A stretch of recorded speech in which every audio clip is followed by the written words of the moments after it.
India has a vast diaspora, with millions of its citizens working, studying, and living abroad. While most of them are successful, some find themselves on the wrong side of the law, often due to legal understanding, visa issues, or criminal offences.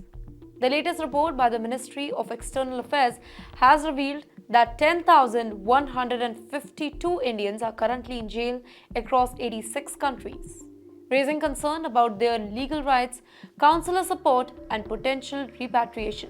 Talking about the data, then among the 86 countries where Indians are behind the bars, the highest numbers are found in the Gulf nation, where large number of Indian migrant workers are employed. Let me reveal the statistics. Saudi Arabia has the highest number of imprisoned Indians, with 2,633 behind the bars. United Arab Emirates follows closely with 2,518 Indian prisoners. Other Gulf countries also report significant numbers: Qatar 611, Kuwait 387, and Bahrain 181. Outside the Gulf, Nepal has 1,317, Malaysia 338. These countries also have the most Indian prisoners. China has 173 Indians in jail, which is notable given the limited travel and work-related ties as compared to the Gulf. The MEA also highlighted that 12 countries have over 100 Indians that are behind the bars, indicating pattern where migrant labors or visa-related issues may contribute to the legal troubles.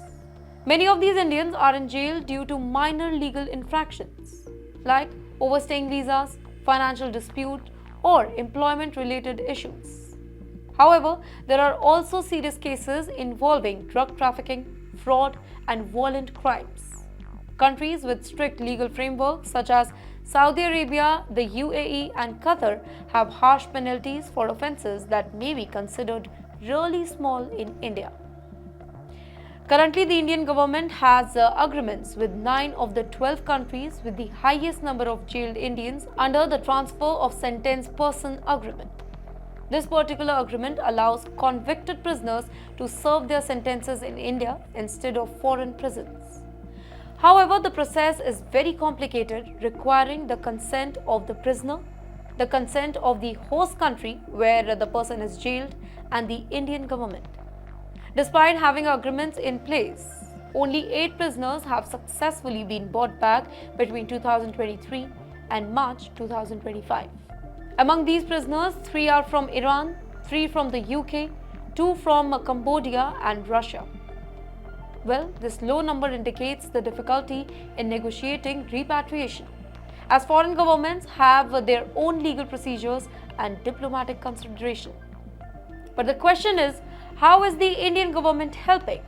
Well, the Ministry of External Affairs assures that Indian embassies and consulates actively engage with the local authorities to provide legal aid and consular assistance.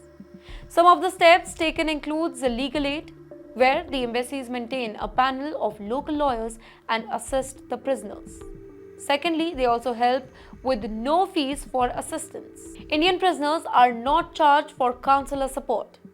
Thirdly, there are regular follow-ups. Indian missions constantly communicate with foreign governments to address causes of wrongful imprisonment or any unfair treatment.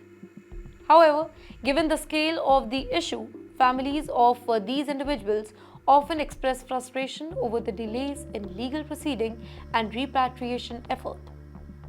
The Indian government is working on long-term solution for now, including better awareness program for Indian workers who are going abroad, strengthening bilateral agreement for prisoner transfer, and ensuring fair trial for those who are detained. The upcoming immigration bill is expected to include provision for better legal protection and support for the Indians who are there abroad. For families back home, the struggle continues as they await news of their loved ones. While some hope for a transfer back to India, others simply want a fair legal process in the countries where their relatives are detained. With the increasing Indian presence on the global stage, ensuring the safety and rights of its citizens abroad remain the top priority for its nation.